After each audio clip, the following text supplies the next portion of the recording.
Let me say that again. I do not fear failure because failure exists only for the person who quits. Every single one of us has the same opportunity. All right, happy Thursday, everybody. Welcome to Survive to Thrive. Tuesdays and Thursdays are training days.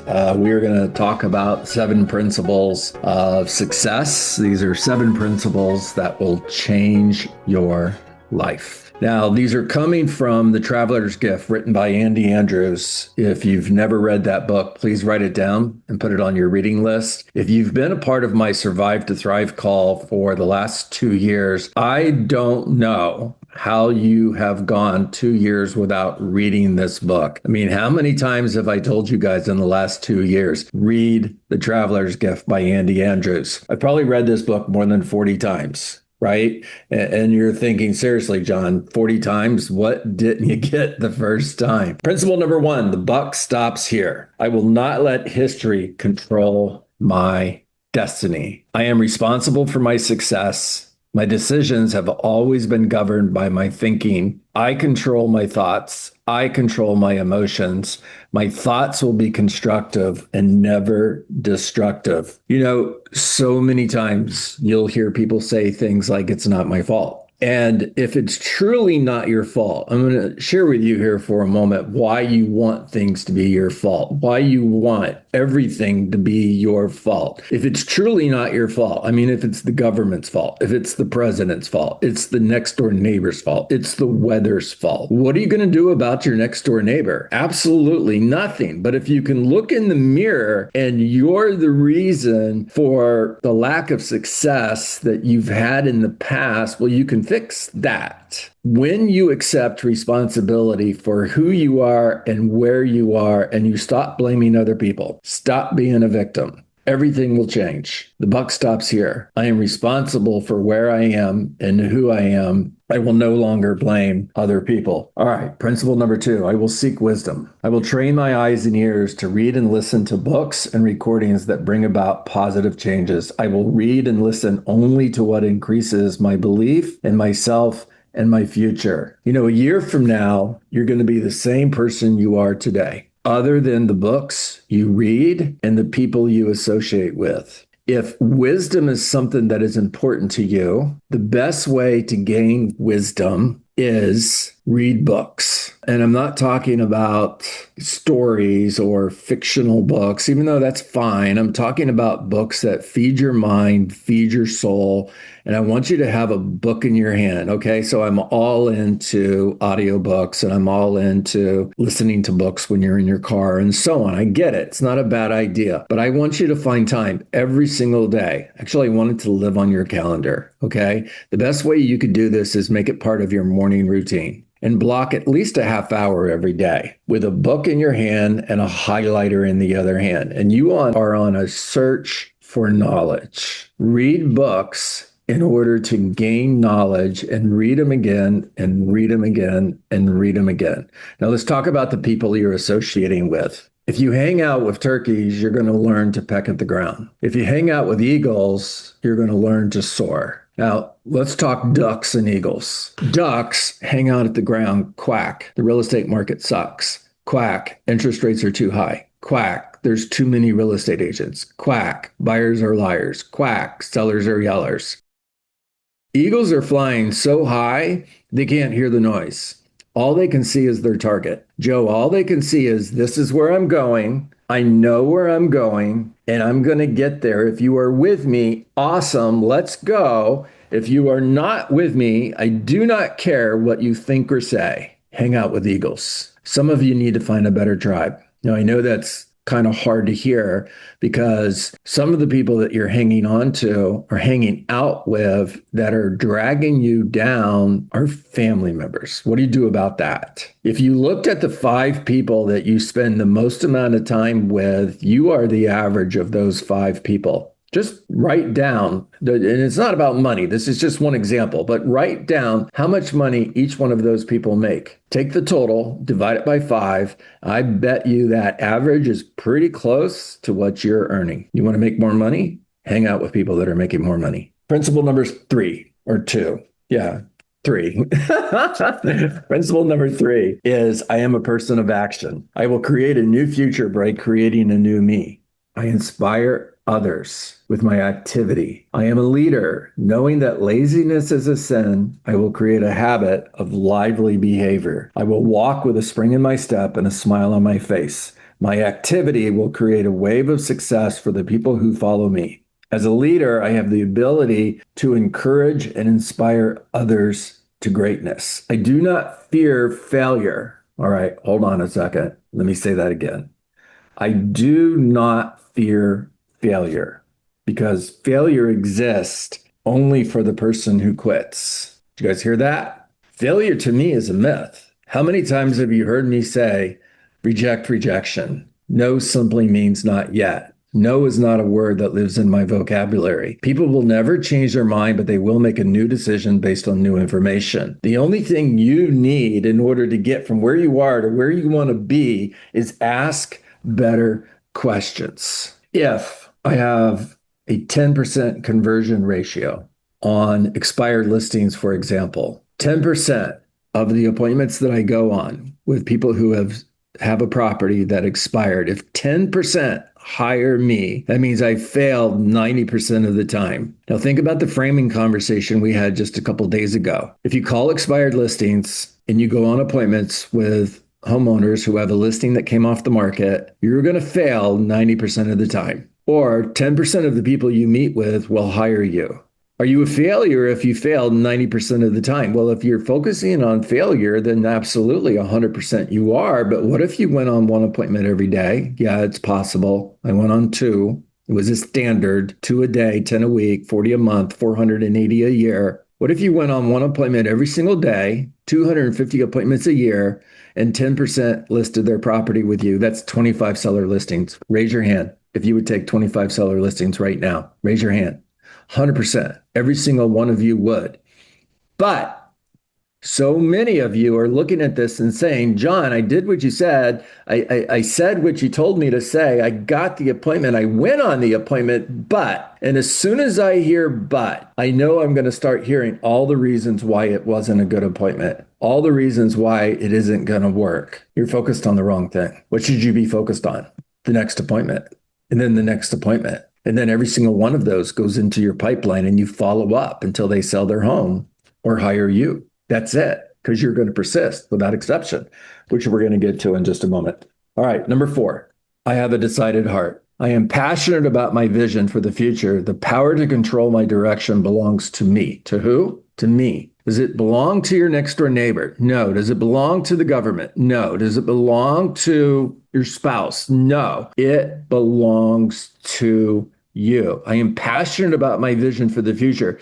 The power to control my direction belongs to me. Today, I will begin to exercise that power. I will awaken every morning with an excitement about the new day and its opportunities for growth and change. I have a decided heart. Number 5, today I will choose to be happy. You know, in the Traveler's Gift, when Andy Andrews is sharing these principles, he uses people from history that share each one of these principles. And I will choose to be happy. He uses Anne Frank and the story of Anne Frank. And it's just absolutely amazing to me that this girl who was living in awful conditions, and it was writing in this diary, and she was keeping track of the things that she was grateful for. If anybody could look at life and be a victim, I think Anne Frank had the right.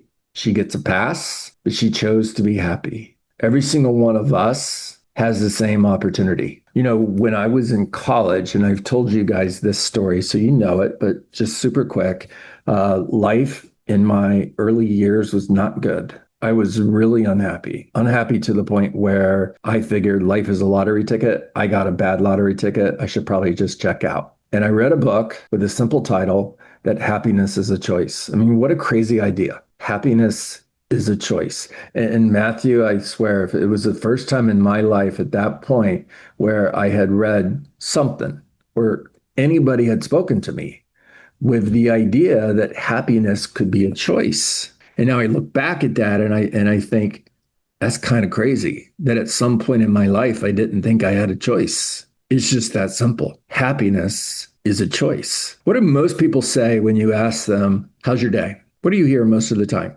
Okay, Jack gave me a thumbs up, which I love. You're not most people, Jack. You're not. Because most people don't respond with great. They respond with okay, so so, or some version of it sucks. How often do you hear amazing, incredible? Ask me how my day is. The answer you're typically going to get is I've never had a bad day, which I love that response because people who get that response on the other end are like, really? You've never had a bad day? I'm like, is every day really a good day? I'm like, 100%. And if you don't believe me, try missing one of them. Now, Joe Grant, some of the people will get that on the way home, right? If you don't believe that every day is a good day, try missing one of them. Number 6, I will greet this day with a forgiving spirit. By the act of forgiving, I am no longer consumed by unproductive thoughts. Oh boy, that's a big one. Think about you're driving down the road. Somebody cuts you off in traffic and you beep your horn, they beep your horn, and there's a handoff between the two of you of hand signals. And you are just furious. And you're going through your morning just thinking about this jerk who cut you off in traffic. Meanwhile, this person who cut you off in traffic hasn't even given you a second thought. Who is paying the price for lack of forgiveness in this situation? It's you. The person that you probably should forgive isn't even thinking about this. Forgive people for you, not for them. And they don't have to ask for forgiveness, by the way. There's nothing anywhere that says somebody has to ask for forgiveness in order for you to forgive them. Forgive them. Number 7, I will persist without exception. I possess the greatest power ever bestowed upon mankind. I hold fast to my dreams. I stay the course. I do not quit. Quitting is an interesting subject because we think like I quit selling real estate, right? Or I quit a team. We quit every day. And you're like, no, I don't, John. Yeah, you do. And I'm going to prove it. If you have a standard, and that standard says, for example, my lead generation standard is I'm going to talk to 10 people a day and book 2 appointments, whichever comes last, and you stop before you have 10 conversations and book 2 appointments, you quit. Quit every day. You quit every time you settle. And one of the reasons why we have so many mediocre people, don't get offended. Nobody jump off. We got 56, 66. Keep it right there. The reason there are so many mediocre people is because we settle. We settle for good when great is still an option. Now, here's the scary part about this. In the book, The Traveler's Gift, Andy Andrews shares a story of David Ponder, who's the main character in this story, visiting this warehouse. Well, he doesn't say this warehouse is in heaven, but he kind of implies that it is. And this warehouse is a place where everything exists that never was. In other words, everything that never came into existence, because the person who was put on the earth to bring that thing into existence gave up before they achieved the goal. And in this warehouse, there's cure for cancer. There's all kinds of medical miracles. There's pictures of children who were never born. There's rows and rows and rows and rows of stuff that never came into existence, Karen, because the person who was put on earth by God to bring this thing into existence gave up before they did.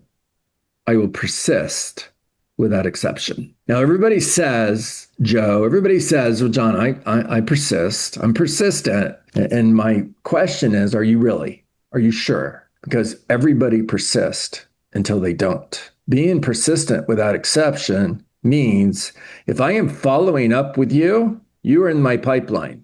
You are for sale by owner that I visited, Shannon, and you're in my pipeline. I am going to follow up with you until you sell your home, hire another real estate agent, or I'm dead. That's it. Those are the 3 reasons I have to stop calling you. Otherwise, I'm going to keep calling. All right, guys, talk to me. Raise your hands. Let's go, Cole. Yeah, Matt's going to be an absolute powerhouse when that microphone comes. Oh my God, he's got so many good things to say. We need to be hearing that stuff, dude. That's good. That's awesome. But yeah, real quick, I've been listening since you mentioned Andy Andrews a while ago, John. to his podcast, Professional Noticer. Yeah. Amazing, super good. And there's so many episodes from 2018, I think is when he started. So Mhm. really, really good. And one of the things that he kind of wrestles with, I guess, in the book, whenever he wrote this book 20 years ago, he says was that I will choose to be happy. He says, he goes back and forth. He says, because it's hard. So obviously if something terrible is happening in the moment, it's really hard to sit there and go, oh, I'm going to be happy. You know what I mean? But it's hard to sit down and write down 20 things that you're grateful for and stand up and not be in a better mood. So that right there is like that kind of hit home to me. I'm like, we can choose to be grateful. So in a way, we can choose to be happy. And that kind of hits with me, super hard. And I love that. And I love that you introduced me to that podcast and everything else. And the book too. I'm reading what was it? What The Noticer. I'm like halfway through it. So thanks for that. I'm grateful for that. Powerful stuff, man. Let's go, Joe. All right, so it kind of goes off of what Cole did, but it's a start. Is ending your day every day with gratitude helps put you in a positive mindset to move forward.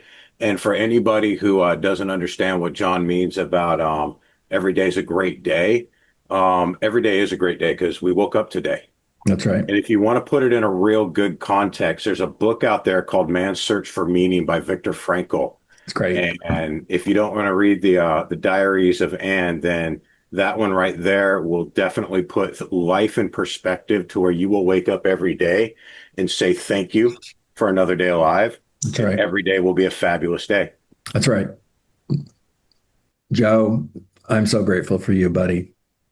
Let's go, Birgit. Okay, I'm going to try to make this quick, but I want you guys to think for just a second. We are here because the modern human has been on the earth for 300,000 years. Our modern brain has been around for about 100,000 years. An average generation is between 29 and 33 years.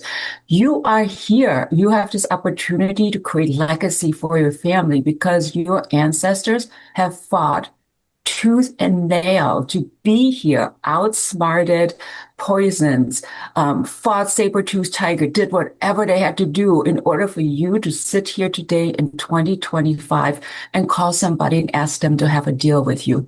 Think of how precious you are, that you are here. That's all I have. Really good perspective. So, guys, you can call expired listings or you can fight saber-toothed tigers. Which one do you want to do? I love that. Thank you, Birgit. And I know that wasn't your message. No. I was looking at Joe because he's getting ready to fight. I saw his hands go up. me being silly. Let's go, Mike Gelongo. Yes, I just want to address what you said earlier on about reading the book 40 times. And so it reminded me of philosopher Heraclitus, a Greek philosopher, who said that no man walks into the same river twice. That's right. So when you hear the story, you might be in a different place in your life. That's right. And it means something different to you.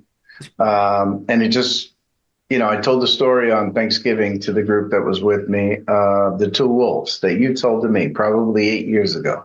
And that's a story that you cannot hear enough because at different parts of your life, it has a different meaning to you. So those of you who are on this call, and sometimes we're talking about something that was similar, 3 weeks, 2 weeks later, whatever it is, it has a different meaning to someone on that call. And it's really important at that moment, the meaning that it carries with it. So really kind of lean into this information because at the right moment, somebody's going to say the right thing and it's going to change everything for you. Right. All right. That's a wrap. Thank you for being here. Thank you for the opportunity to share my thoughts with you. Look forward to seeing everybody tomorrow morning, 9 a.m. Please invite your friends. Let's continue to grow the group and go make it a great day. If you're looking for guidance and accountability, scan the QR code or send a message to schedule a coaching call with Coach John.